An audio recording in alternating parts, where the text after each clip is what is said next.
حضرت علامہ صاحبزادہ ڈاکٹر ابوالخیر محمد زبیر صاحب، شکر گزار ہوں ملی یکجہتی کونسل کا اجلاس اس کی وجہ سے انہوں نے اس کے اندر تبدیلی کی اور اس اجلاس میں تشریف لائے۔ علامہ ڈاکٹر ابوالخیر محمد زبیر صاحب۔ بہت شکریہ۔ بسم اللہ الرحمن الرحیم۔ جن آج موضوعات پر اجلاس بلایا گیا ہے اس کی حساسیت اور اس کی اہمیت یہ ہے کہ وہ پاکستان کی بقا و سالمیت کے دار و مدار اس پر ہے، اس لیے کہ پاکستان بنا ہے لا الہ الا اللہ محمد رسول اللہ کے نعرے پر، یہ اس کی بنیاد ہے۔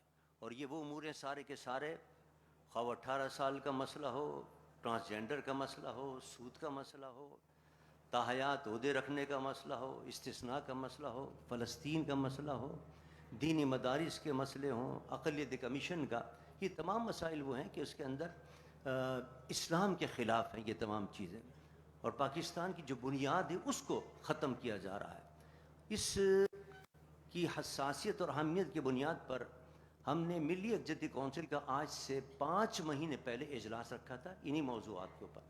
حضرت مولانا فضل الرحمان صاحب تشریف لائے تھے، انہوں نے 26ویں آئینی ترمیم کے حوالے سے تمام باتیں بیان کی تھیں اور یہ بتایا تھا کہ وعدہ کیا تھا لیکن اس کے باوجود ووٹ لے لیا، لیکن انہوں نے وعدے پورے نہیں کیا۔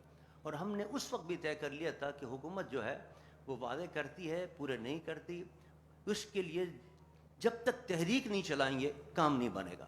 وہاں ہم نے ایک طے کیا تھا کہ کمیٹی بنا دی جائے جو تحریک چلانے کے لیے ایک لاہ عمل طے کرے کہ کس طرح تحریک چلانی ہے، اس لیے کہ یہ تو ان کا طریقہ ہو گیا کہ وہ پہلے ایک اسلام کے خلاف احکام نافذ کر کے پھر دیکھتے ہیں کہ مذہبی قوتوں کا اس پر ریئیکشن کیا ہے، نہیں ہوتا پھر دوسرا آ جاتا ہے، پھر یہ 10 آ گئے ہیں اور اس سے بھی زیادہ موجود ہیں۔ اب تو صورتحال یہ ہے کہ 5 گستاخوں کو چھوڑ دیا گیا ہے باقاعدہ کورٹ، حالانکہ اس کی گستاخیاں ثابت ہو چکی ہیں، ان کی حد سے زیادہ بڑھ گیا ان کی ہمتیں، قادیانی کوئی رپورٹ کرتے ہیں تو اس پہ گرفتاریاں ہو جاتی ہیں۔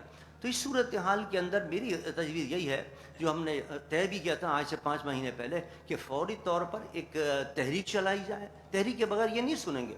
اور ابھی مولانا فرما رہے تھے کہ دیکھیں اتنی بڑی کامیابی انہوں نے حاصل کی افغانستان کے مسئلے کے اوپر، لیکن اس کو وہ نہیں رکھ سکے، کیوں؟ اس لیے کہ بیرونی دباؤ ہے، یہ سارے کام وہ بیرونی دباؤ پہ کر رہے ہیں وہ، تو لہذا ہمیں اس کا مقابلہ کرنا چاہیے تحریک کی شکل کے اندر۔ کوئی تحریک کا آج اعلان کر دیں، ہم نے پہلے جو تحریک چلائی تھی اس میں 5 ملین مارچوں کا اعلان کیا تھا، کراچی میں آپ نے دیکھا کتنا کامیاب رہا، پھر پنجاب میں کیا تھا، لاہور کے اندر، اس کے بعد تیسرے کی ضرورت ہی نہیں پڑی۔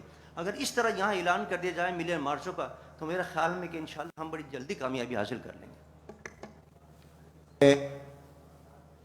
حضرت مولانا سعید یوسف صاحب دامت برکاتہ۔ بسم اللہ الرحمن الرحیم۔